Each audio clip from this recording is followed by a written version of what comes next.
She had been quiet all evening. I should have known that silence.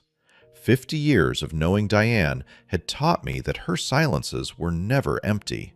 They were storage, containers for things she had decided to say but had not yet found the right moment for. The anniversary party was held in the garden of our home. 60 people, string lights, the roses Eleanor had planted 20 years ago finally growing the way she had always said they would. Father Thompson was there, the same man who had married us 50 years ago in St. Michael's Church. 80 years old now and still sharp. He had arrived early and spent the first hour walking the garden with a glass of lemonade and the particular contentment of a man who has lived long enough to see things come full circle. Eleanor was beside me all evening, 73 years old, the same woman I had stood beside in that church in 1974 and had not for one day regretted choosing. At 8 o'clock, David, our neighbor, not our son, tapped his glass for the first toast. That was when Diane stood up. In the summer of 1973, I was 22 years old and working at my father's hardware store and had very little idea what I was doing with my life.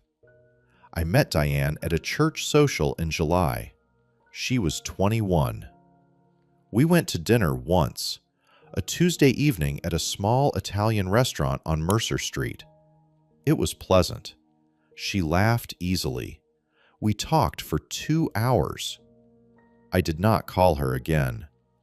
Not because anything was wrong, but because 2 weeks later I met Eleanor at a mutual friend's birthday gathering and understood immediately and completely that everything was different. I told Eleanor about Diane on our second date. I want to be clear about that.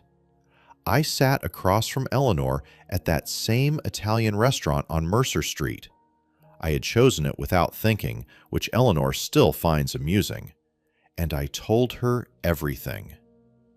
One dinner with Diane, that I had not called her back, that I wanted Eleanor to know before anything between us went further. Eleanor listened. Then she said, "Thank you for telling me." That was the moment I knew. What I did not know, what I would not learn until much later, was what Eleanor did next. She stood up between David's toast and Michael's, champagne in hand, the particular brightness in her eyes of someone who has rehearsed. "I want to say something," she said. "I've wanted to say it for a long time, and I think 50 years is long enough to wait." The garden went quiet. "Robert was my first," she said. "He asked me to dinner. We spent an evening together. I believed we had something." She looked at me directly. 2 weeks later, he stopped calling. I found out from a mutual friend that he had started seeing Eleanor. She looked at Eleanor. What nobody in this room knows, what has never been said in 50 years, is that Eleanor knew about me. She knew Robert had been seeing me, and she pursued him anyway. This marriage was built on that. She set her champagne glass down. I thought everyone deserved to know the truth. The garden was completely silent. 60 people, the string lights, Eleanor's roses. I started to stand. Eleanor put her hand on my arm. She looked at me, the look of 50 years, the look that contains entire conversations in a single moment, and I sat back down. She picked up her glass, set it down again carefully, and she smiled. Not the smile of someone performing confidence, the smile of someone who has been waiting a long time to finally have a conversation that is 50 years overdue. She did not stand. She spoke from her chair, quietly, the way she spoke when she was most certain. "Everything Diane said about the dinner is true," she began. "Robert did take her to dinner. He did stop calling. That part of her story is accurate." A pause. "What she doesn't know is what happened next." She looked around the table, not performing, simply including everyone in something that had been private for too long. "Robert told me about Diane on our second date. He told me everything. The dinner, that he hadn't called her back, that he felt I should know before we went any further. I thought that was the most honest thing a person had ever said to me." She folded her hands on the table. "After Robert and I became engaged, I wrote to Diane. A letter. I introduced myself. I told her what Robert had told me. I said I understood that the situation might have caused her pain and that I did not want to begin a marriage with that unaddressed between us. I asked if she would like to meet, just the two of us, so there would be no misunderstanding." The garden was so quiet I could hear the string lights humming. She never wrote back. Eleanor reached into the small bag beside her chair, removed an envelope. Old. The paper slightly yellowed at the edges. A young woman's handwriting on the front. "I kept the letter," Eleanor said simply, "because I hoped someday we could still have that conversation." She looked at Diane. Her eyes were not angry. They were something much harder to look at than anger. They were patient. "I'm still hoping," she said. The garden stayed silent for a long moment. Then, very quietly, people began to look away. The particular courtesy of witnesses who understand that what they are watching is no longer meant for them. I looked at my sister. She was looking at Eleanor's letter on the table. She had carried her version of this story for 50 years, had told it to herself so many times it had become the only version she knew, had brought it here tonight, to this garden, to these roses, to the string lights and the 60 people and the man who had married us half a century ago, because 50 years of silence had finally become heavier than the alternative. She looked at Robert the way people look at a road they did not take, not with hatred, with a grief she had carried so long she had forgotten it was grief. Carol, her daughter, touched her arm gently. Diane stood. She did not say anything. She walked through the garden toward the gate. Carol followed. At the edge of the garden, Diane paused. She did not turn around. Then she went through the gate and was gone. Father Thompson, from his chair across the garden, reached over and placed his hand briefly on Eleanor's shoulder. No words. That was enough. The party continued for another hour. People found their way back to conversation slowly, the way people do after witnessing something they had not expected.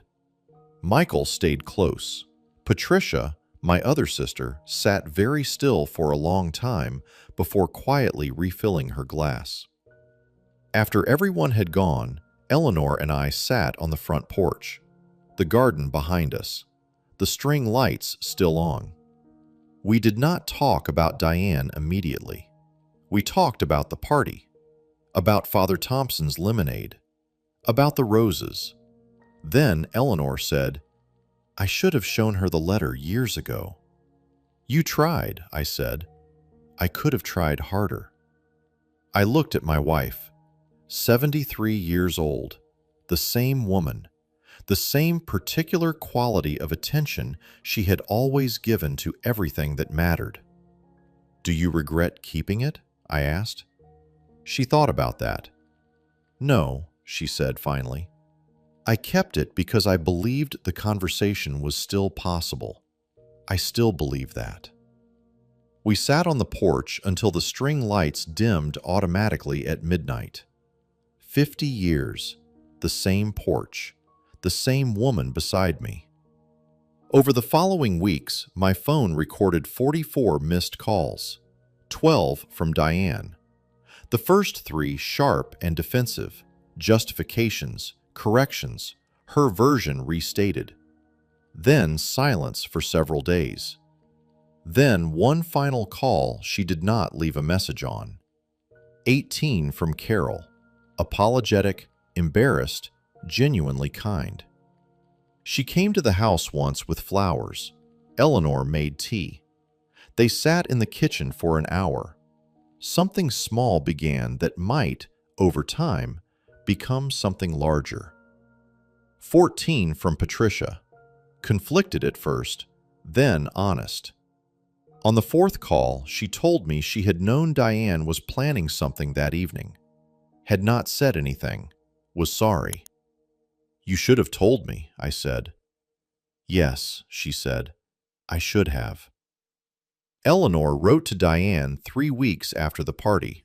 A new letter, not the old one. Something written now, from the woman she was at 73 to the woman Diane was at 71. She did not tell me everything she wrote.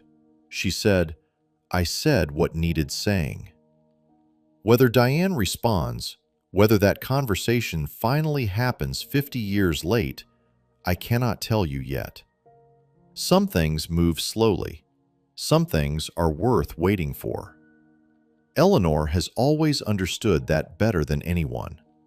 She understood it in 1974 when she wrote the first letter. She understands it now. That is who she is. That is who she has always been.